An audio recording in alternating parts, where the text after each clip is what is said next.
The most that we can ask of a golfer is that he be the greatest of his age. Bobby Jones did that. Ben Hogan did that. Jack Nicklaus did that. Harry Vardon did that too. Harry Vardon had an older brother named Tom, and their father used to say that while Tom was the better player, it would be Harry who would win the championships.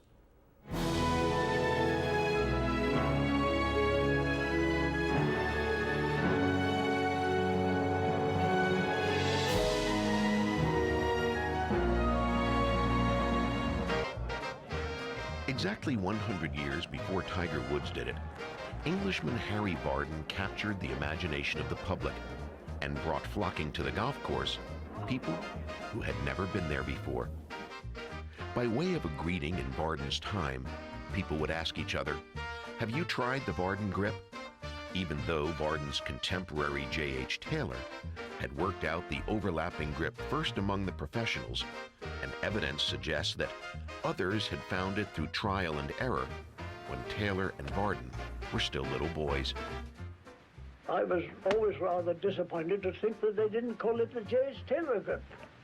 I never remember gripping the club any different from that. Never in all my life, ever since I was a caddy. But I wouldn't deprive my old friend Harry Vardon of the honor of being the first, if you like, of introducing what is known now as the Vardon grip. When Vardon became acknowledged as the world's best player in the mid to late 1890s, when Harry was in his mid to late 20s, again like Tiger Woods a century later, he was the longest player in the game.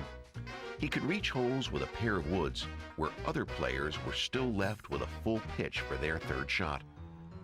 He won the British Open Championship in 1896, 98, and 99, in 1903, 1911, and 1914.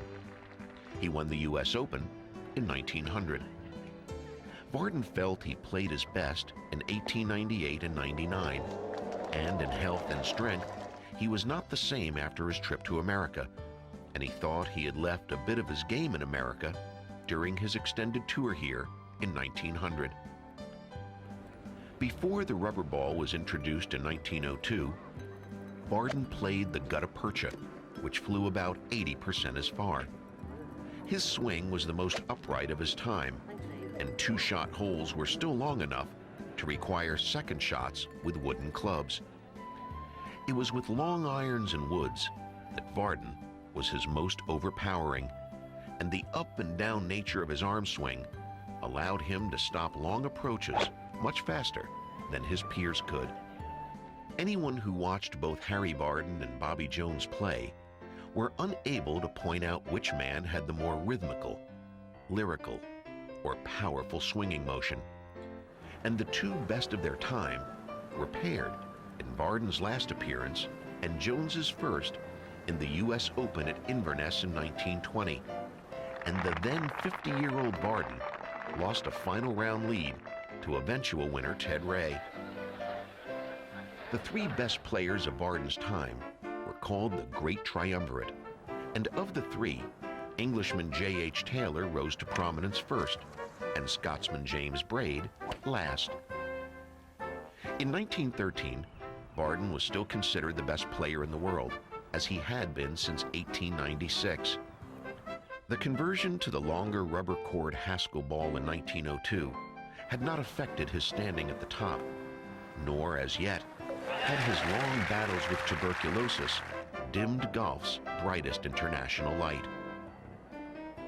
Harry had been favored to win the 1913 U.S. Open, but along with British Open champion Ted Ray, had lost a three-man playoff to American amateur Francis Ouimet.